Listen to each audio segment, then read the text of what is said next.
Hello everybody, and thank you for joining me. This is Ciara from Ciara T Designs, and today I have this really pretty Mother's Day card to share with you. So let's jump right in. So I'm not going to cut anything down for this. I will be using an A2 sized base, and then I have a full A2 front here, which is what I'm going to stamp the Honeybee Vintage Flora stamp set on, which is just stunning, by the way. And the reason this card is pretty much all yellow is because yellow is my mom's favorite color, so that's why this card is yellow. Because if it was, if I was just making a card, it'd probably be pink or purple for the rose, but mom loves yellow, so yellow it is. So I'm going to use squeezed lemonade to stamp this beautiful vintage Flora stamp set onto the background. And I am using my Misti for this, and I didn't pull out the mat. You should probably do. I did not. I have replaced the foam and stuff with this Waffle Flower sticky mat. That's why I can hold my whole A2 piece in there. And I've found that it works really well with red rubber, so I don't pull it out anymore, but you probably should just for a slightly better stamping, but I wasn't concerned, so I did not. And then I brought in the Eyelet lace embossing folder and die set. This is also Honeybee. And now I had to play with my sandwich a little bit for this. I've never used a Honeybee embossing folder before, and that's why my base looks different at this point. So I finally figured out what sandwich I actually needed for this to work. It's not quite as thick as the Sizzix 3D embossing folders or the Simon Says Stamp ones. So I had to kind of play with my sandwich a bit. But this specific embossing folder also comes with this beautiful like lace edge die that cuts that, and I thought that was just stunning. So you could leave it and you could tape it, which I don't, so I get to finagle it, but I decided I wanted to cut it off. The only thing I did find was, and I noticed this with a Spellbinders one I have as well, is that once you've done the embossing and you run it through to cut the stitch, like the die cut piece, there's pretty much no embossing left. So all that really cool polka dotty top, then there's like half of that left. So I played with the embossing folder, got it lined up perfectly, because again, this is for my mom. So I'm a little more picky when it comes to stuff for my mom. And I ran it back through again, and it got all that detail back in. So something to keep in mind, it is a bit interesting. I mean, if you knew where you wanted the lace detail on the card, you could probably die cut it first and then emboss it, but I wasn't totally sure, so I chose to do it the other way, and then I just had to emboss it again to get all that really cool detail back. And then I'm going to bring in the Honeybee Lovely Layers Rose. This die came out a while ago. I assume it's still available. They have other Lovely Layers flowers. You guys know I have the Magnolia. It's one of my favorites. I think they have a lily as well that I need to get my hands on because I love lilies. They're my favorite flower. But this is 7 layers for the top rose, I believe. Let me, because we just ran through 4, 5, 6. It's 6 or 7 layers. And then you have the stem, which has a few layers to itself, and then you have a bud, which also has a bunch of layers. So you can see to the left of the top screen there, that's actually the backing sheet for all of the dies, and this was before Honeybee started putting markings on their backing sheet so you knew where all the dies needed to go and to make sure you had all the dies, right? So this is before they did that, so I actually just went around it with a Copic multi-liner, and I just added those lines myself when I got this stamp, this die set. This die set I've had for quite a while. And it has these leaves. And the problem I found was when I ran this through, because I've got a lot of dies going on there, I didn't get the leaf bits. Like it scores the leaf parts, and I didn't get the scoring. So I just ran those pieces through again to get the scoring, because that is the top layer. So the leaves, there's only really 2 layers to the leaves, and then the base of the bud. So you're going to see here, I've kind of separated out the leaf pieces and then the rose pieces, and that's how I'm going to color them. So I have the Tim Holtz mini blending foam because these pieces are tiny and I didn't want to have to try to chase them around with my normal foams, and I bought these, so I really wanted to try them out, and I had a blast. They're so cute and so fun to use. So I used the mini ones, and then for the leaf colors, I only brought in 2. You could add more if you wanted to. I only chose 2. So I used Twisted Citron and Mowed Lawn in the oxides, and that's what I blended on all of the pieces. So for the Twisted Citron, every piece of the stem or leaves got that color as a base color. And then I'm going to go over top with Mowed Lawn, and I'm going to add kind of shading, or like I put it around the outside, so it's not going to be, right to what shadows would be, but I'm not really concerned about that. I just want interest. So that's more what I'm aiming for. Hopefully that kind of makes sense. And I used the same foam. I just went in with the lightest color and then went in with Mowed Lawn. I'm going to do the same thing with my rose. I went in with the lightest color and then I'm going to use the darker color. Because I'm not going to have a separate foam for each color for these. I'm going to do what Tim Holtz did and have just one color for each family. And then, just like wipe it off at the end when I want to, change colors and whatnot. So that's kind of what I'm going to do with my mini foams because I can't see using them as often as I use my big foams. So for my big foams, I do have separate foams for each color, but I'm not going to do that with the mini ones. But you can see how quickly the color actually went on. And now, out of fairness, I have re-inked a lot of my oxides recently because I'm teaching an oxide blending class locally. So a lot of them are kind of juicy, so it's easy to get the color down, but that's why the squeeze lemonade is working really quickly. But still, there was no issue getting that ink down. And now, this is Monday, but I'm pre-recording this before I go to the market. So for me, it's actually Wednesday. So I cannot tell you guys how the festival went yet with my table and selling my cards.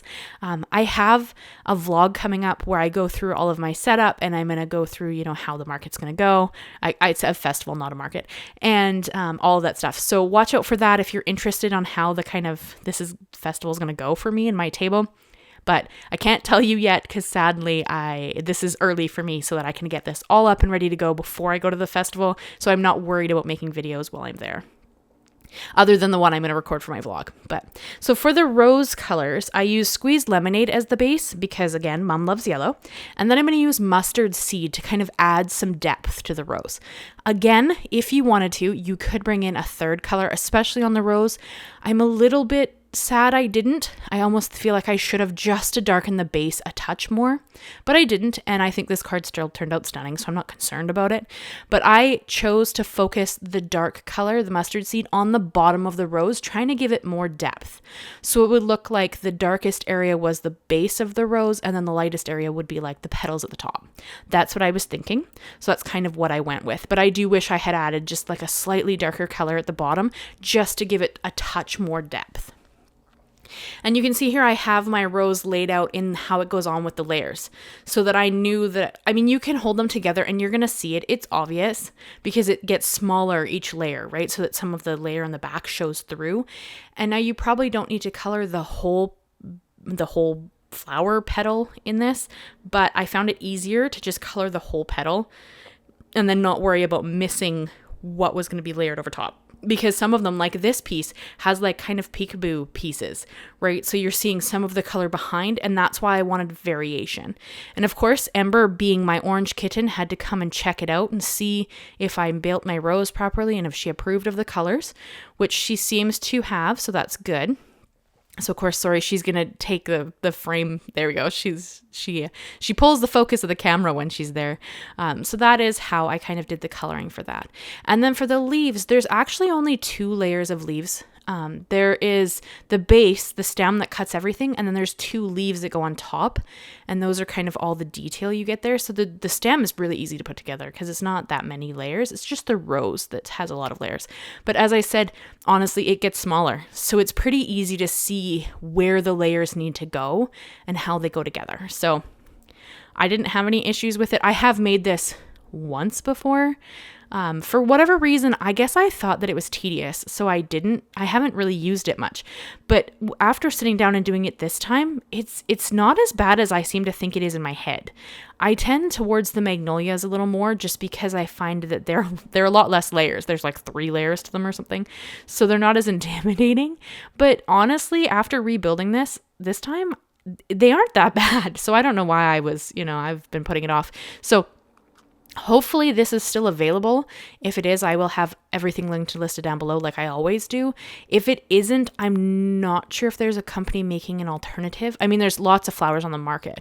I don't know if there's any really pretty layered ones like this one. So I'll see what I can find, and that will be linked and listed down below. But hopefully Honeybee still is selling this, so it doesn't matter.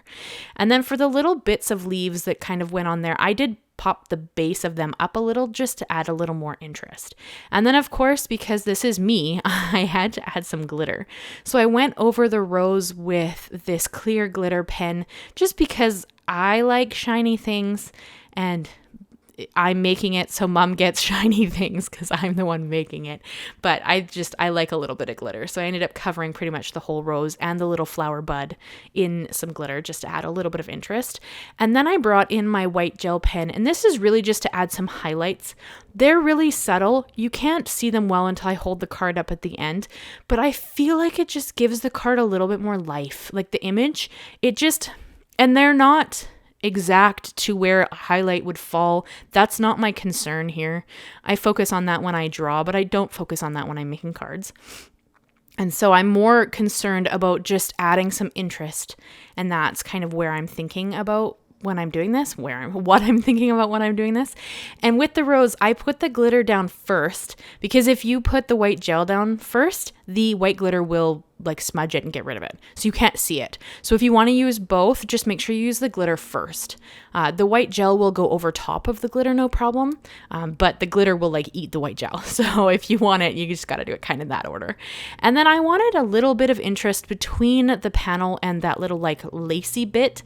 Now this is incredibly subtle. I actually forgot I had added this until I was just editing the video because I made the card a few days ago, and I actually completely forgot. And I'm like, why did I bring out Scor-tape? Like, what on earth was I using that for? And then I remembered that I added just this really subtle white string across the like kind of bottom piece above the lace, and it's so subtle, but I think it's really interesting. So I did add that. It is not necessary. So if you don't own string, don't worry about this. I literally just brought this string because I bought a sewing machine for like journaling and whatever. And yeah, that's the only reason I even have string on hand. And I don't even really know how to sew or use my sewing machine. Luckily, a local lady and friend of mine actually did like a one-on-one lesson with my sewing machine. So I would like to start sewing because I am making a journal. That you'll see that video eventually. It just depends on how long it takes me to make it. But I want to add sewing detail to that. So that is why I even have string on hand. But I just thought that this was kind of a fun extra detail. Very, very subtle, but really interesting and adds a little bit of texture. And I like that. So that's what I was doing there.